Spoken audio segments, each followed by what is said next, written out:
Julian Assange, fundador de Wikileaks, para el cierre virtual de esta Conferencia Internacional de Software Libre en su 7ª edición.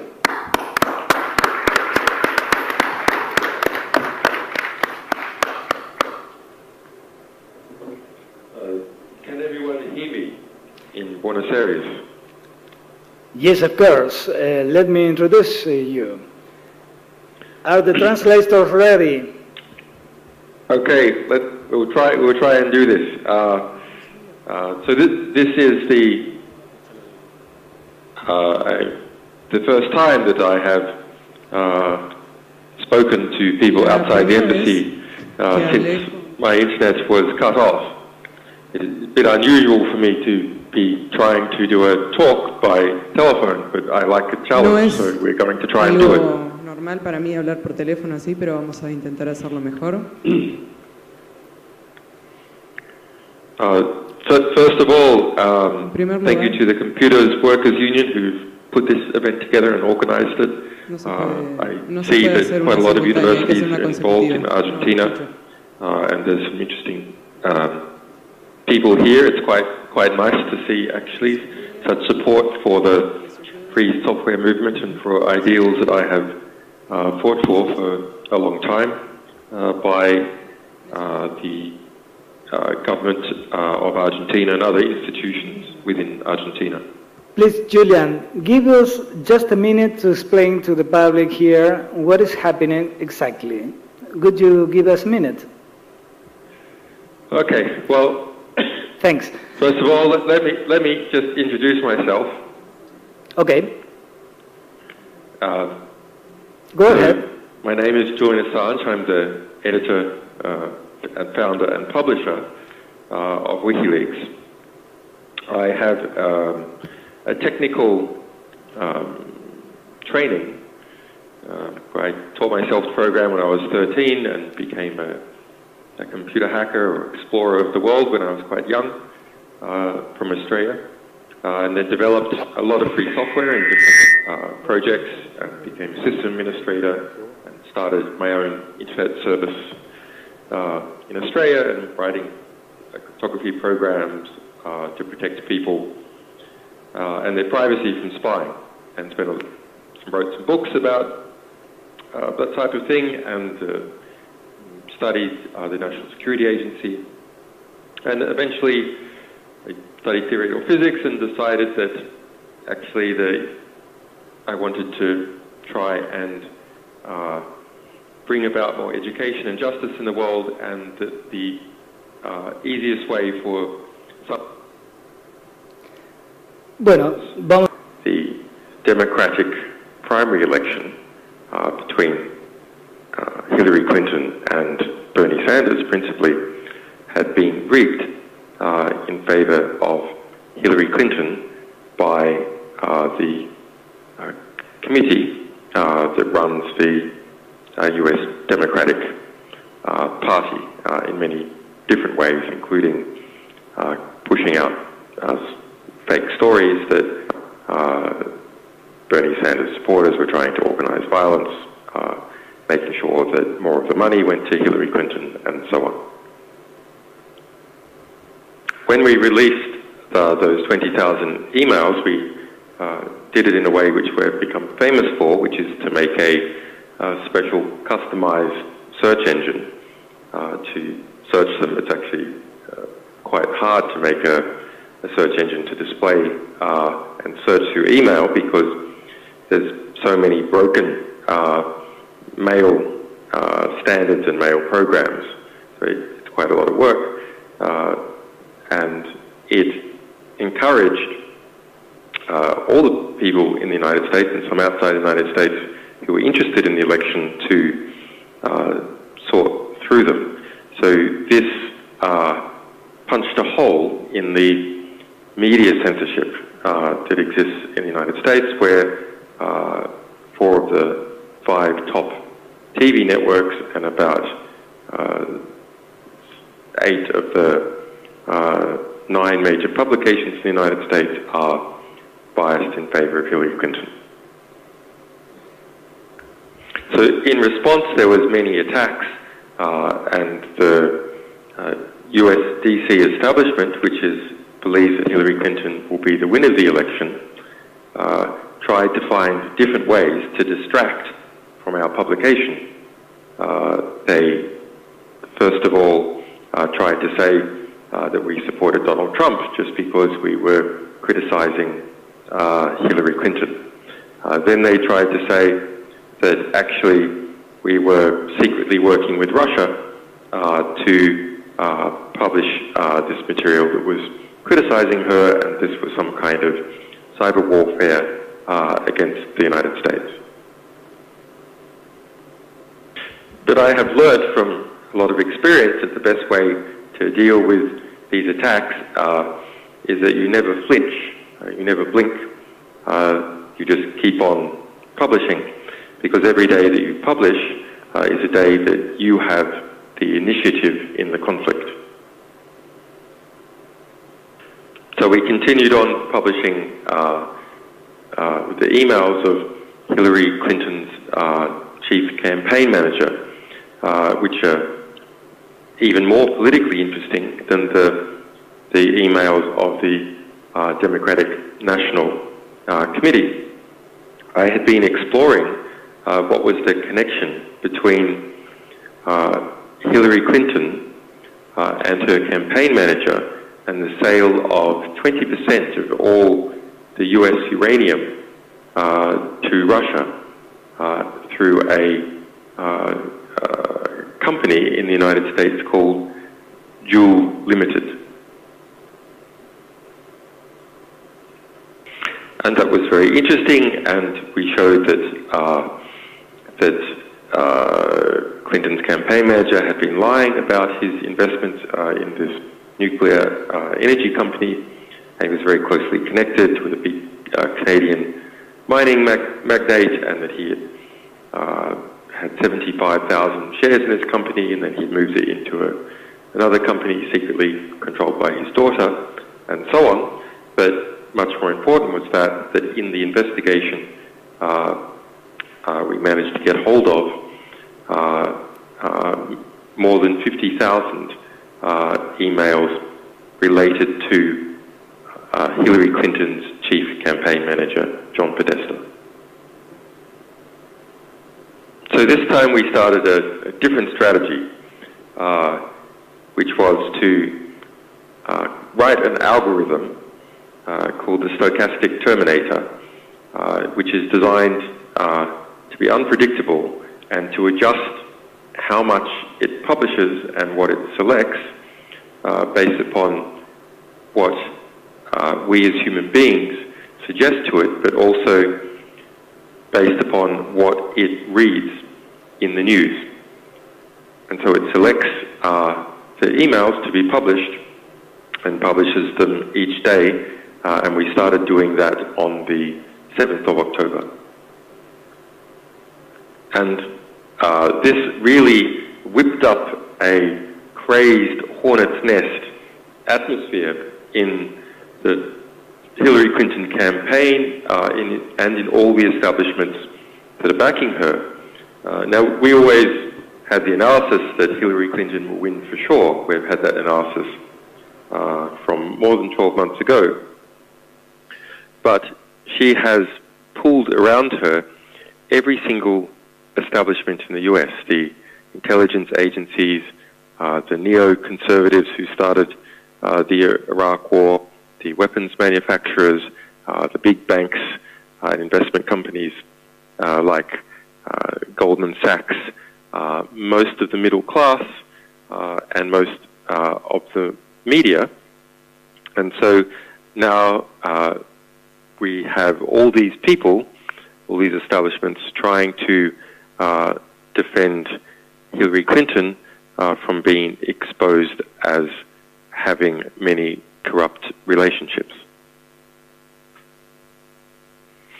So they started attacking our servers with denial of service attacks and attempted hacking attacks. There was and there is a amazing ongoing campaign where fake documents were put in the UN and in the British courts to accuse me of being both a Russian spy and a pedophile and a molester of children. You can look up that amazing story that we tracked down, how this hoax was made at the UN and in the British courts to call me a Russian spy and a pedophile by a French company in the United States, in Texas, called Todd and Claire. But that wasn't enough, so the pressure started to increase and it started to pressure Ecuador, which some of the opposition parties in Ecuador were sympathetic to, perhaps because of their relationships with the United States, and pressure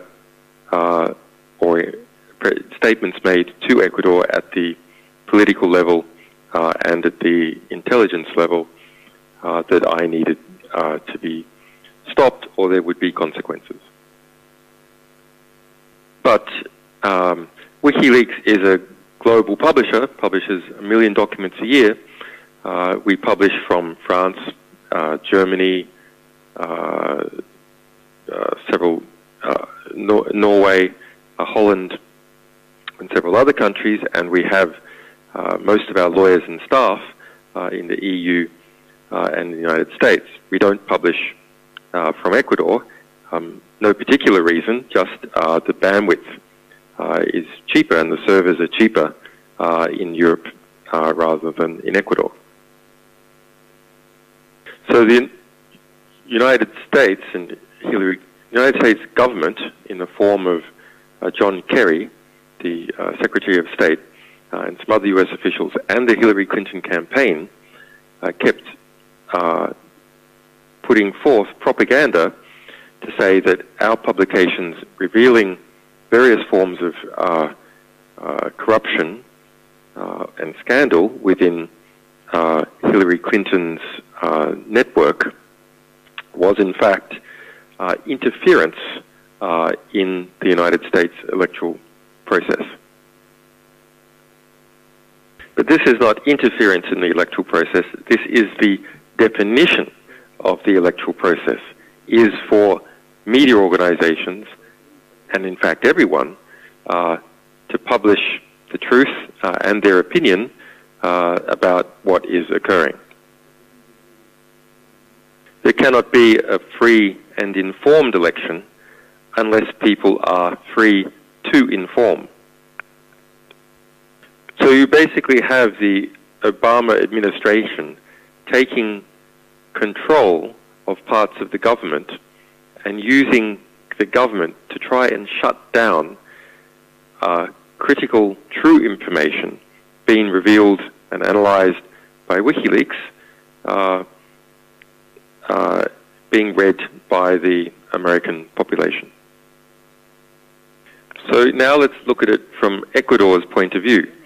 While I disagree that they didn't give me any notice about what was occurring, I did not like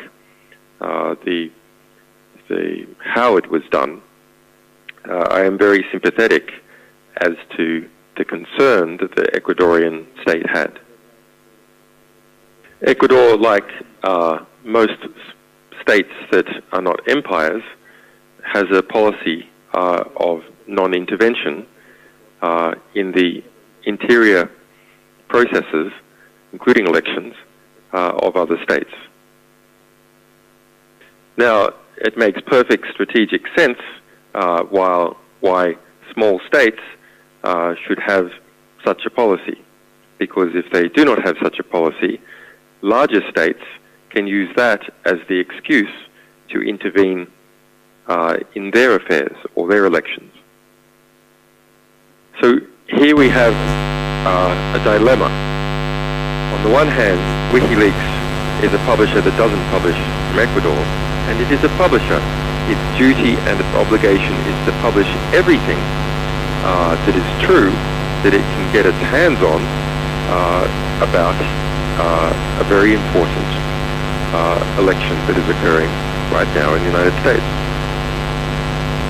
On the other hand, the big TV networks in the United States, with the exception of Fox, are controlled by Clinton supporters, and the US intelligence establishment, which is also aligned to Clinton, pushing statements before the public that WikiLeaks publishing about the US election is interference in the US election, which is false, but nonetheless it is a claim that has been made very loudly in the US.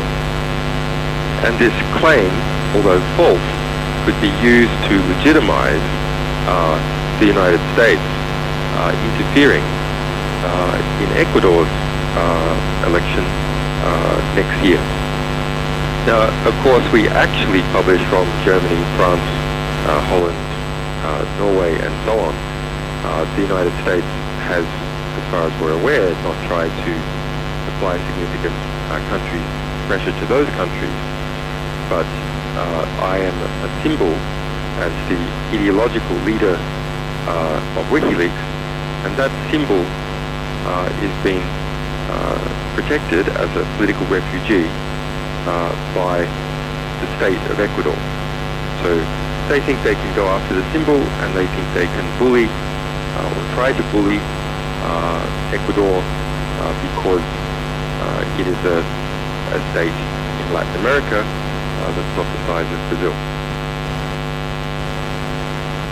So we end up with a strategic position by Ecuador that the internet, the embassy, is shut off until the end of the election, so that Ecuador's policy of non-intervention can't be misinterpreted by actors in the United States and even domestically in Ecuador. Of course, I don't agree with it, but I understand it. And Ecuador has been strong in many other ways, giving the asylum in the first place, and also continuing to resist quite strong pressure from the United Kingdom, the United States, and Sweden to cast me out into the street to be arrested. And if I just compare, so as I said, what the government's position is, about half the opposition parties that will be going into the Ecuadorian election next year in February say that they also will protect my asylum. But about another half don't say, as a campaign commitment, they will hand me over to be arrested, despite the United Nations on 5th February this year making a formal finding that I am legally correct and I am being illegally detained by the United Kingdom. But WikiLeaks is a, you can ask what type of dog is a different company or organization, and WikiLeaks is one of these fighting dogs that has a lot of energy and runs around fighting all the time. It is built to fight. It loves nothing more than to fight. And so when my internet was cut off, of course we had long ago made strategic contingency plans for exactly the situation. So despite bombs raining down on us from statements by high US officials, media and so on, this is exactly the sort of situation that we enjoy. And so there was not even a 1 day's pause. We just continued on publishing the next day, even though I was cut off from my team. Okay, so we're up to date in the story. Now, any questions? Para nuestro equipo técnico que hizo lo imposible para sacarlo. As I said, that it is long been our analysis that Hillary Clinton will win the election because she has all the establishments on her side, and we can see that in terms of polling. If someone like Donald Trump, who has a great many problems, I'm sure all of you are aware of it, but if he managed to get up near the 48-50% level of the polling, which he has on just 2 occasions across the different polls, united, then immediately those big media networks and the funders get together and smash him back down. So I don't think there's any chance of Donald Trump winning the election. That would probably be bad inside the United States. It would probably be good outside the United States. But even with the amazing material that we are publishing and will continue to publish, because even though we publish it and there's a lot of people on the internet reading it directly, most of the media organizations in the United States are very strongly aligned with Hillary Clinton for 2 reasons, really. A lot of them are owned by big businesses, which are owned by banks, which are aligned to Hillary Clinton, and the other is a class reason. Most journalists and media workers are very middle class, and Donald Trump represents, in their minds, white trash. And so to be doing anything that looks like it might support Donald Trump looks like you're supporting the trash, and that means to those rivals that they have within their class that they are white trash. And so it lowers their social status, and that's a very dangerous thing to do in an institution, is to have your social status lowered because someone else might get your job or the job that you want to have with the institution. So there's a lot of conformity and a lot of fear about criticizing Hillary Clinton in any way at all, so it reduces the impact of even very significant material that is released. But what is the impact for Latin America? Well, I think it's extremely positive because I think that this is the first time in US electoral history that we can see the power structure going into the new presidency. So the various alliances and forces and influences of Hillary Clinton and her team, we are exposing day by day.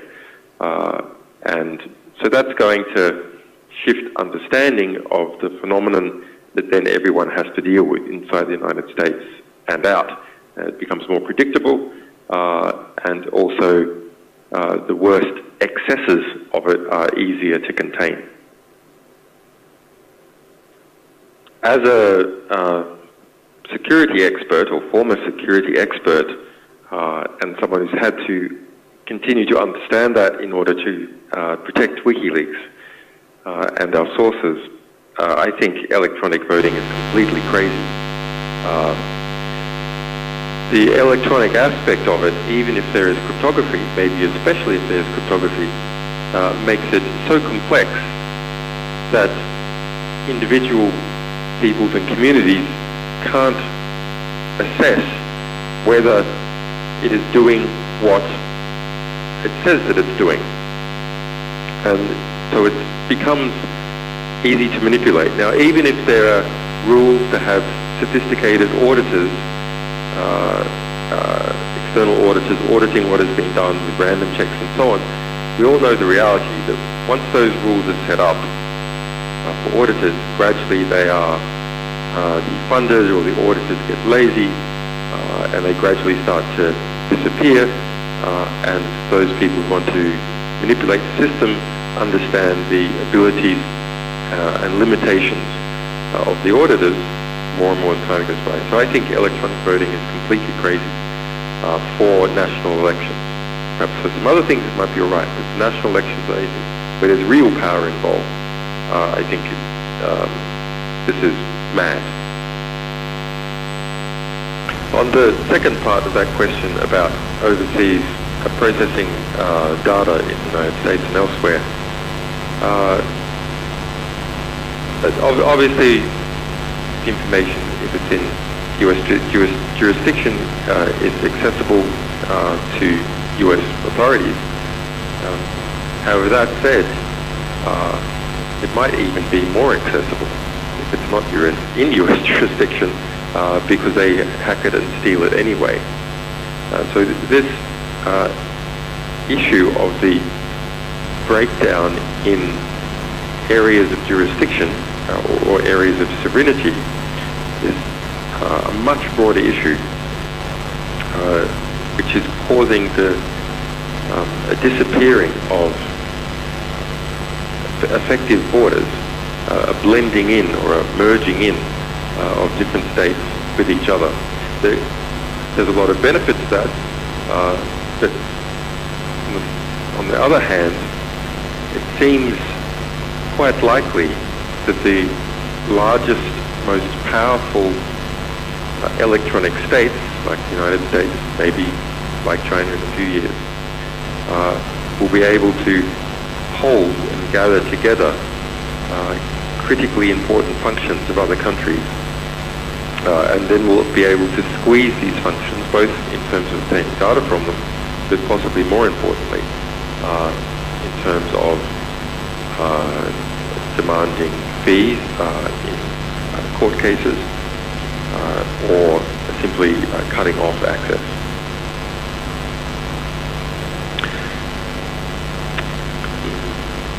The power structures of the whole world are becoming computerized. That shouldn't be any surprise to anyone in this room. And therefore we, as technological workers, can have a unique ability to shape the power that is to become, and not simply be useful idiots, which is how politicians and generals and company executives think of most technical workers, but rather be intelligent, skilled technicians that understand not just about our technical labours, but understand how our technical labours interface and facilitate the evolving structure of international civilization and, of course, within our own country. Now, efforts to establish our own rules and our own culture in, say, the free software community have produced really quite important advances. But at the same time, some of those advances, like free software, are also being treated as a common and gobbled up by ever larger corporations like Google, or ever more abusive mega government institutions like the National Security Agency, which uses Linux and free software all over the place. That's nothing for us to be proud of, that the fruit of our minds is being used in that way. That's rather something to be ashamed of, that the fruits of our mind can be taken and repurposed in a way to make the world that we live in less free and less humane.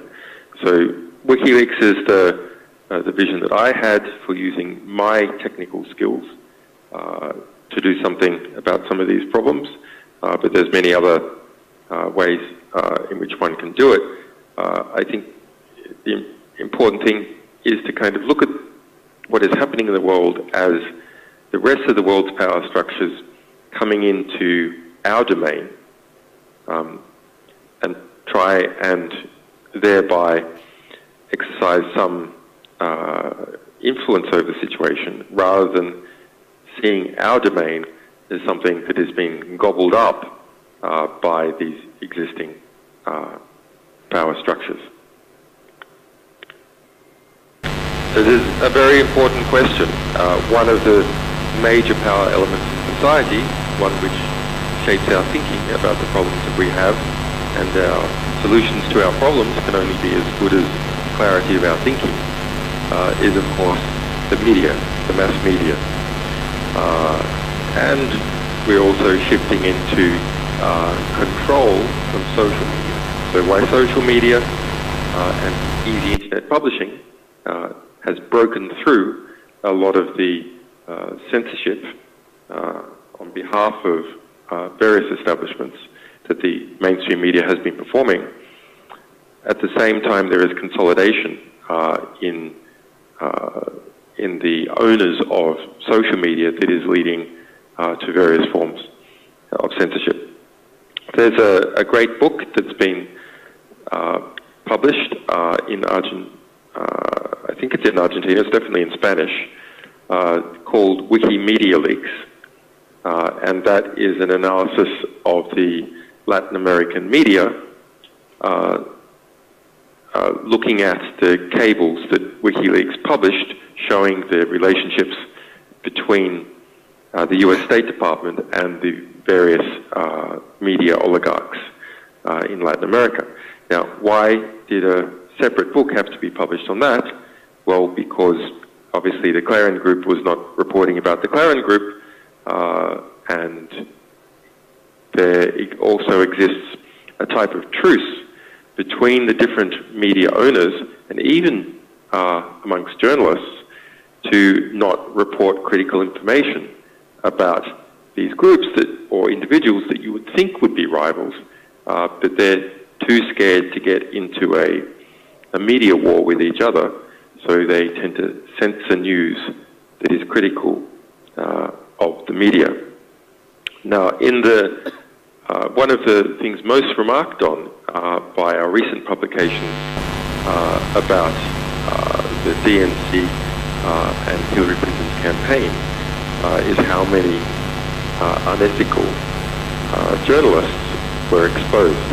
So journalists who were checking to make sure that Hillary Clinton was, or Hillary Clinton's campaign manager was approving of what they wrote, private parties with more than 65 different journalists where they wouldn't report on anything that happened at the party with Hillary Clinton or her campaign manager John Podesta, cooking together and so on. But you're right,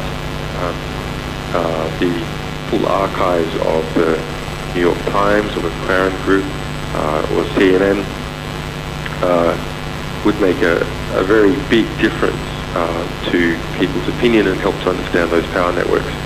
We did it for Sony Corporation.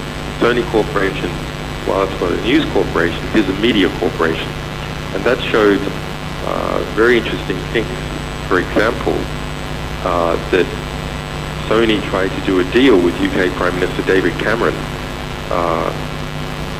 at the time of the Scottish referendum in 2014 to not air a TV series which was pro-Scottish until after the referendum. So he met with David Cameron, and that was the strategy letter going into that meeting. They wanted to do that, and what could they get from Cameron? Well, they could get some tax concessions from the UK Prime Minister in exchange for killing off this TV series about Scotland, which would increase Scottish nationalism. So those sorts of games are at play in all the big media groups. De acá de la Asociación Gremial de Computación. Gracias también a nuestra compañera traductora, ha hecho un impecable trabajo. Thanks guys. Stay strong. Bye bye. Muchísimas gracias, Julian. Esperamos contar con tu participación en otro evento organizado.